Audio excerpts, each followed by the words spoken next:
Many crew members have privately frowned upon your mating with Isaac. I have gone into battle with lovers countless times. It can be therapeutic. I'm not going. I told him that, like, verbatim. This is such crap. That is a relief.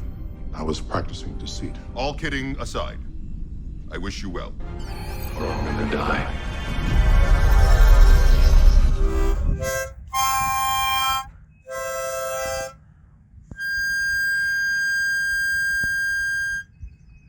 Picard. Welcome, one and all, to Star Trek Picard Season 3. This time we're up to Episode 6, entitled The Bounty. But if you are new here or have just otherwise forgotten, please be warned, spoilers lie ahead.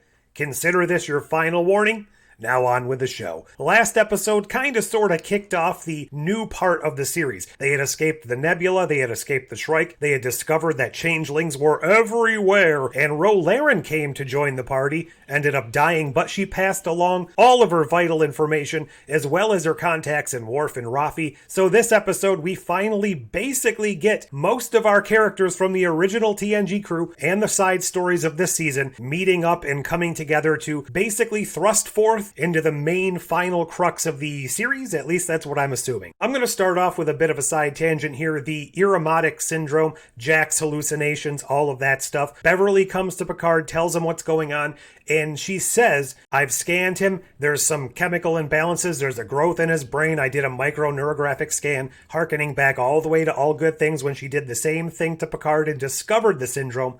And here lies one of my major ups for this episode, and it's such a minor thing.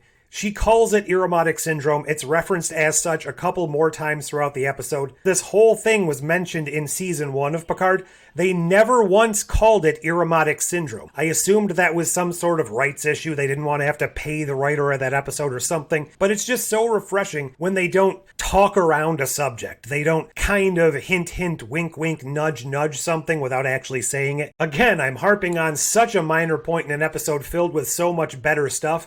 This was just a wonderful sign that we are about to get a lot of breaths of fresh air. This is the first time in the season where we've really come out of our shell and lost that claustrophobic feel that we sort of had for the last few episodes. Obviously, that was supposed to be the case for at least 2, 3, and 4, where they were trapped in the nebula and getting closer and closer to death. 5, even more so, with the paranoia thriller, changelings everywhere, they didn't know who they could trust. But this is the first time in quite a while where it felt like the galaxy has been opened up once again. Even though we're being pursued by an enemy right now, the Starfleet Changing Alliance, whatever you want to call it. So while we're still on the run, while we're still being hunted, it still feels nice and refreshing. I feel like there's a lot more up with Beverly than we're actually being led to believe here. There's something going on with her. She isn't quite acting as concerned as I think she should be. Couple that with Jack being told to come find me. I think there's more going on with both Jack and Beverly. Has Beverly been replaced? Could that be possible? Is this not the actual Beverly that we saw at the very beginning of the series? Was that the original Beverly who then was subsequently replaced by a changeling, and the real Beverly is the one reaching out to Jack? Is Jack originally a changeling to begin with? If the changeling was basing the appearance on Jack and the Picard DNA, it probably would have assumed the Irumodic syndrome lump in the brain or whatever, because that would be the information they would have on Picard's scans.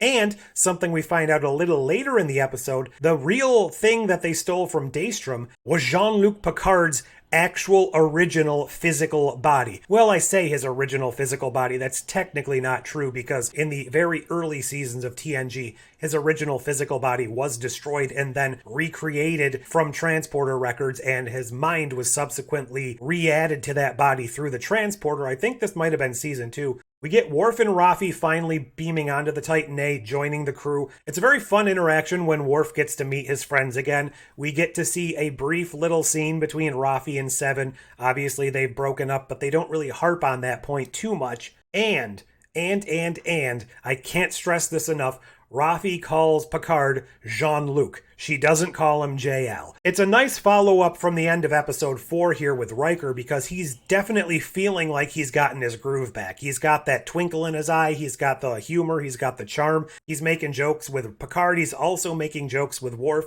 and Worf isn't necessarily reciprocating in the same way he used to, and Riker's kind of upset about that. He's like, what's going on with you, man? You used to punch right back, and now you're just kind of being this weirdo. I don't understand what's happening in the world anymore. So I really like to see him getting this groove back. And of course, we aren't only joined by Worf and Rafi here, we also get the return of Geordi LaForge and his other daughter in this episode, because after the Titan A drops off Worf, Riker, and Rafi at Daystrom Station, I keep calling it Daystrom Institute. I don't know why they renamed it to Daystrom Station. Perhaps it's relocated, but whatever. They discover that they need to break in here. That was the whole crux of Worf getting that key last episode.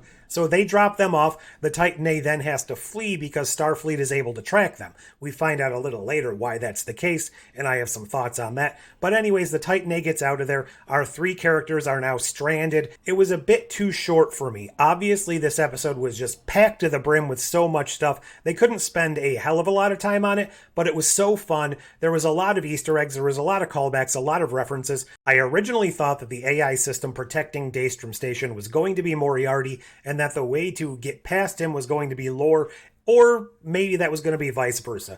Kind of right, kind of wrong here. So it turns out that a amalgamated version of, and I'm going to try to list everyone they said, Lore, B4, Alton Soong, and a lot of Data, and for the first time, it's a miracle referenced in Picard, Lal, Data's original first daughter in the offspring of TNG, who died tragically due to a cascade failure. Great having her referenced because it just made sense for her to be referenced back when they were discussing Daj and Soji in season 1, and to just exclude her that way was a little bit of a But just to have her mentioned here as part of this amalgamated kind of biosynthetic android body for the new Soong-type life form, I guess, was a nice touch. This plugged-in version that's a combination of all these disparate pieces is the actual AI system running Daystrom security.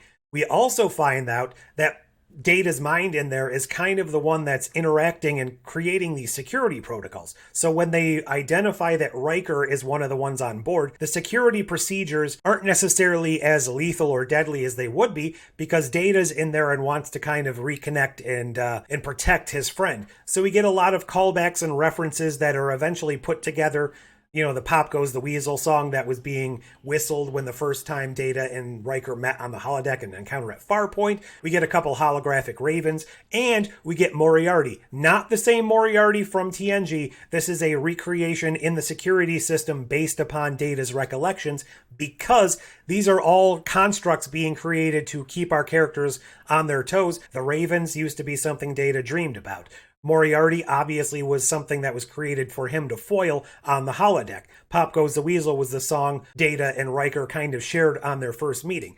All of these indications being that Data is still in some form alive within this construct. The goal here was Alton wanted to bring all of these pieces together and create a unique life form, that was more than the sum of its parts. I do have thoughts here because what are the ethical implications here? Data was obviously dead. B4 never really became a sentient life form on his own. But what about Lore? Lore was his own being. Yes, he was evil. Yes, he needed to be contained. In essence, are they killing Lore? This seems kind of similar to the Tuvix situation. They are overwriting Lore, yes, to become a new being, but do they have any right to do that? I'm wondering if we're actually going to deal with these ethical struggles. That seems more like the thing that a TNG episode would do, and they don't really have time for. But I'm very hopeful that we might get that in the future because, and I want to say this right now, it may be something I should save till the end of the whole season, but right now, I absolutely love all of the new characters introduced, and I very much want to see, after all is said and done, a spin-off series, a continuation series of the Titan A adventures. Whether that means Captain Shaw, Commander 7 of 9, Crash LaForge, Jack somehow getting in there, and even the other ancillary characters, the ancillary bridge crew we've already met. I hear they're going to get more time to shine later on. Put this crew together, maybe throw in a couple of legacy characters in supporting roles or just guest appearances or something, and I think we have a great mix of a brand new adventure episodic type of show when Picard goes off the air, a new flagship because Discovery's gone too shortly, and we need that. Strange New Worlds is in the past. This could be the present day continuation. A whole bunch of Easter eggs in Daystrom. A couple of the ones I do want to point out because one of them has reference and callback to something actually going on in the series. We get a Tribble a genetically modified tribble. A nice call out by Riker when Worf is kind of startled by it about the tribble Klingon adversarial relationship. That was cool. We also got to see in the background the Genesis device. That's very cool. And something I was not expecting to see, kind of almost hidden in the background a little bit, was a bioscan of James T. Kirk's remains. I have to imagine this is his body recovered after the events of Generations. Is that setting anything up? Is he going to be resurrected by the Borg-Romulan alliance, as the novels would indicate? I don't think so, but it's kind of a nice tease. It's kind of a nice loose thread being tied up, and a little bit of a cliffhanger, potentially, if they want to do something with that. We also got to see a Borg vinculum that's being housed within Daystrom, and now something Geordi mentioned later on, well, actually, he let his daughter mention it. Every ship in this fleet is now fully integrated, which means they talk to each other. Borg vinculum brings order to chaos. It's a processing device at the core of every Borg vessel. It brings all of these disparate thoughts, interconnects the minds of the drones, and purges any individual information or any individual thoughts, and makes all relevant information at the forefront. Is this a reverse engineered way that Starfleet has interconnected all the vessels? That does not seem like it's going to lead to a good thing. If you saw the season finale of Prodigy, a similar thing happened there, and that did not end well for a lot of our vessels. There was also a very wonderful scene between Seven and Jack on the bridge where they were having a conversation with each other, and that, to me, it just felt very cinematic. It felt like a conversation I have seen in, let's say, something like Titan AE or Treasure Planet. This whole thing just gave me this great feeling. The end goal here turns out to be, in order to elude Starfleet and the Changeling plot, they're going to steal a cloaking device off the HMS Bounty. Yes, one of the ships housed at the fleet yards just so happens to be the HMS Bounty, pulled from San Francisco Bay after the events of Star Trek IV. It still has a cloaking device on board it. Now, one of the other ships they showed here was the Defiant. If you recall from DS9, the Defiant also had a cloaking device on board. However, I don't know what the status of that is after the Dominion War. Maybe it's been removed and given back to the Romulans. Not a nitpick, not a plot hole. It's just interesting they decided to go with the Klingon cloaking device, which was shown in the end credit sequence along with the Pop Goes the Weasel song. We've pretty much had most of the end credit stuff explained to us at this point. There's one or two that hasn't been, so I'm interested to see what the rest of those end credits mean for the following episodes, if there's any more hidden clues that have yet to be revealed. Very end of the episode, Riker is taken hostage by who we're supposed to believe is Starfleet. Turns out it's actually Changelings. Turns out it's actually Vadic. Riker's doing his whole bravado thing, like, I'm not gonna give up my friends for you. Why would I do that? And she's like, oh, I don't expect you to. I expect you to give them up for her. And then we discover she has Troy behind a force field, whatever you want to call it. Is this Troy? I have to believe it is. It could be a changeling trying to trick him, but because of their psychic bond, I can't imagine that would last too long. So this episode, finally, every TNG character appears in this episode. No, they haven't all come together because Riker and Troy are being held hostage. Now we just need Barclay and O'Brien, and we can call it a day. Oh, and they mentioned Section 31. While I do hate that, I'm going to let it slide because this is post-Dominion War, so I feel like that information could have come out into the forefront. Just wanted to mention that because I do hate Section 31. Couple of other things to note here. When Worf was kind of describing the Dominion War and how we introduced the virus to the Changelings, I like how Picard acted as Picard and said, well, yes, but Starfleet also gave them the cure. It's nice to see something like that because this is the Picard I remember. This is the Picard that believes in the best of Starfleet, and of course that's going to be the thing that he holds on to the most. What's happening with Jack? We have no forward momentum on that whole situation. It's supposed to be written off as hallucinations from Irumodic syndrome. That's not going to hold. That's not going to be the case. And what's going on with the lore before Data thing? I'm wondering if we're going to have, because this whole season so far has been taking a lot from the films, are we going to have a moment where Data's consciousness kind of comes to the forefront and he has that scene with Geordi where he says, I have been and always shall be your friend. Obviously quoting Spock from Wrath of Khan, but I think that the Data-Geordi relationship was always the one we needed closure for.